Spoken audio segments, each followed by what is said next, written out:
रात 9 बजे में सबसे पहले ब्रेकिंग न्यूज। लोकसभा में नेता विपक्ष का जो मामला है उसमें बड़ा पेच फंस गया है। अब तक यह हो रहा था कि कांग्रेस इसके लिए परेशान थी, उसे चाहिए था नेता विपक्ष का पद, लेकिन अब सरकार को भी समझ में आ गया है कि बिना नेता विपक्ष के मुश्किलों का सामना करना पड़ेगा, क्योंकि बहुत सारी ऐसी नियुक्तियां हैं जो अभी फंसी हुई हैं। उन पदों पर अगर नियुक्तियां करनी है तो लीडर ऑपोजिशन का होना जरूरी है।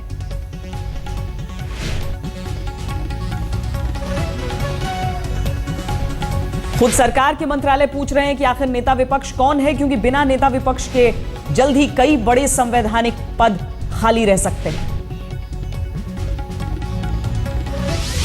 19 जून 2014 मोदी के अफसरों ने लोकसभा सचिवालय से पूछा, विपक्ष का नेता कौन है। 8 जुलाई 2014 मोदी के अफसरों ने कानून मंत्रालय से पूछा, विपक्ष का नेता कौन है। सवाल एक, पर जवाब फिलहाल किसी के पास नहीं। संसद के बाहर और संसद के भीतर विपक्ष के नेता पद को लेकर कांग्रेस और बीजेपी की जोर आजमाइश फिलहाल खत्म होती नहीं दिखती। बीजेपी संविधान के नियमों का हवाला दे रही है तो कांग्रेस विपक्ष का रुतबा हासिल करने के लिए कोई कोर कसर नहीं छोड़ना चाहती। प्रतिपक्ष के नेता का ना स्वीकार करना ये बहुत बड़ा अन्याय है। कांग्रेस और बीजेपी के टकराव का अंत कहां होगा ये तो किसी को नहीं पता, लेकिन नेता विपक्ष के मुद्दे पर मोदी सरकार के मंत्रालयों में जंग जरूर छिड़ गई। प्रधानमंत्री के अधीन आने वाले कार्मिक मंत्रालय ने कानून मंत्रालय से नेता विपक्ष का नाम पूछा। कार्मिक मंत्रालय ने तमाम बड़े संवैधानिक पदों की नियुक्ति के मसलों में नेता विपक्ष की सहमति को जरूरी करार दिया। मंत्रालय ने यह भी पूछा कि मौजूदा लोकसभा में नेता विपक्ष का नाम अब तक तय नहीं हो पाया है, लिहाजा ये साफ किया जाए कि नेता विपक्ष किसे माना जाए। क्या सबसे बड़े विरोधी दल को नेता विपक्ष होना चाहिए या फिर विपक्षी दलों के सबसे बड़े समूह के नेता को यह दर्जा दिया जाए। दरअसल कार्मिक मंत्रालय को इस बात की चिंता है कि आने वाले समय में कई बड़े संस्थान और विभागों के प्रमुख रिटायर हो रहे हैं और नए प्रमुख की नियुक्ति के लिए कहीं संवैधानिक संकट न खड़ा हो जाए। मुश्किल ये है कि बिना नेता विपक्ष की सहमति के इन पदों पर किसी को बिठाया नहीं जा सकता।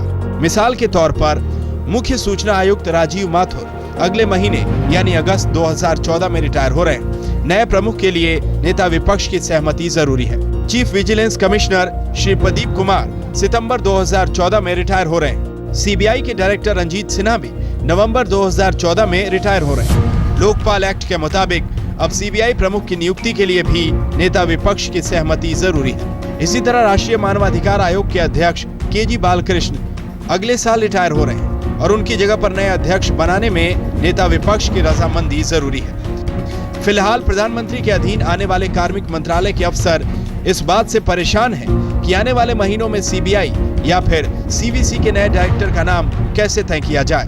दरअसल सबसे पहले जब अफसरों ने लोकसभा सचिवालय से नेता विपक्ष के मुद्दे पर तस्वीर साफ करने की कोशिश की तो लोकसभा ने साफ तौर पर यह कह दिया कि अभी तक नेता विपक्ष का मसला तय नहीं हो पाया है। इसके बाद ये भी सवाल अफसरों ने कानून मंत्रालय को लिखकर भेजा।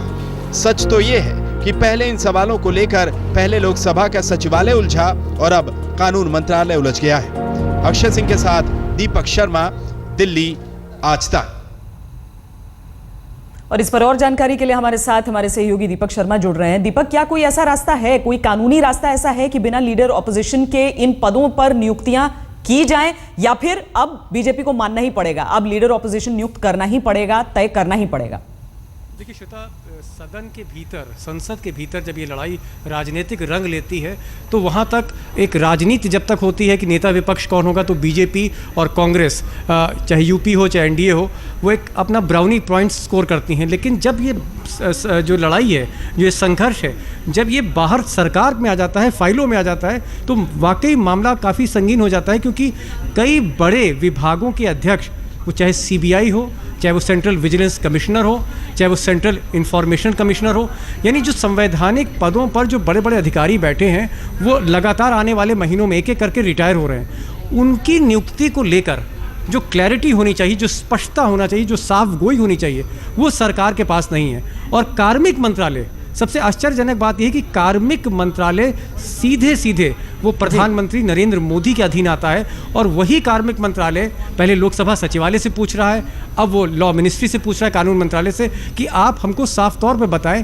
कि आखिर आगे का ब्लूप्रिंट क्या है, रोड मैप क्या है, इन अधिकारियों की नियुक्ति कैसे होगी। और एक बहुत झमेला फंसा हुआ है, मंत्रालय आपस में उलझ गए हैं। तो एक तरफ सदन के भीतर जहां कांग्रेस बीजेपी उलझी हैं, वहां अगर आप देखें बाहर तो सरकार में मंत्रालय उलझ गए हैं। और देखना होगा कि इसका हल आखिर क्या है। सवाल नैतिकता का भी है कि आखिर बिना नेता विपक्ष की सहमति के आप डायरेक्टर सीबीआई कैसे बनाएंगे? नहीं बना सकते। बहुत शुक्रिया दीपक शर्मा इस पूरी जानकारी के लिए। जाहिर है ये नियुक्तियां फंसी हुई हैं, इस पर सरकार का रुख देखना दिलचस्प होगा और बाकी लोगों से ज्यादा कांग्रेस की निगाह होगी कि क्या लीडर ऑपोजिशन का पद मिल पा रहा है या नहीं मिल पा रहा है। लगता है कोई दूसरा चारा नहीं है सरकार के पास, लेकिन नरेंद्र मोदी खुद एक नियुक्ति को लेकर अभी पेंच में ही उलझे हैं। प्रधानमंत्री ने अपने प्रधान सचिव नृपेंद्र मिश्र को पीएमओ में बनाए रखने के लिए एड़ी चोटी का जोर लगा दिया है। कानून मंत्री ने नृपेंद्र मिश्र की नियुक्ति को पक्का करने के लिए लोकसभा में ट्राई संशोधन बिल पेश किया। फिलहाल नृपेंद्र मिश्रा कार्यकारी आदेश से प्रधानमंत्री के प्रधान सचिव हैं, लेकिन ऐसे अध्यादेश पर 6 महीने में संसद से मंजूरी लेना जरूरी है। एक तरफ लोकसभा में टीएमसी टीआरएस के सांसद हंगामा करते रहे और कानून मंत्री रविशंकर प्रसाद ने नरेंद्र मोदी के प्रधान सचिव नृपेंद्र मिश्रा की नियुक्ति के मामले में नियम बदलने की कवायद शुरू कर दी। कानूनी अड़चनों को दूर करने के लिए कानून मंत्री ने ट्राई कानून में संशोधन का बिल पेश कर दिया। We are only pushing this bill based upon clear merits and we are quite confident it will pass by both houses. इसे महज संयोग ही कहा जा सकता है कि मोदी सरकार ने सबसे पहले उसी फैसले को पलटने की तैयारी शुरू कर दी जिस ट्राई कानून को बनाकर वाजपेयी सरकार ने टेलीकॉम नियामक प्राधिकरण के पूर्व चेयरमैन की सरकारी नौकरी पर रोक लगा दी थी। नृपेंद्र मिश्रा 2006 से 2009 के बीच ट्राई के अध्यक्ष रह चुके हैं और 2009 में रिटायर हुए। 1967 बैच के रिटायर्ड आईएएस अधिकारी नृपेंद्र मिश्रा को पीएमओ में लाने के लिए पहले तो मोदी सरकार ने अध्यादेश का सहारा लिया था।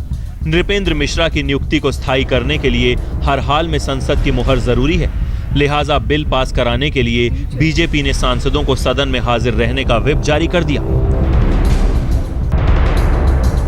विकास और शासन के तौर तरीकों को लेकर मोदी भले ही गुजरात मॉडल की वकालत करते हों, लेकिन बात नौकरशाहों की आई तो उत्तर प्रदेश कैडर के अधिकारी नृपेंद्र मिश्रा ही उनकी पसंद की फेहरिस्त में अव्वल रहे।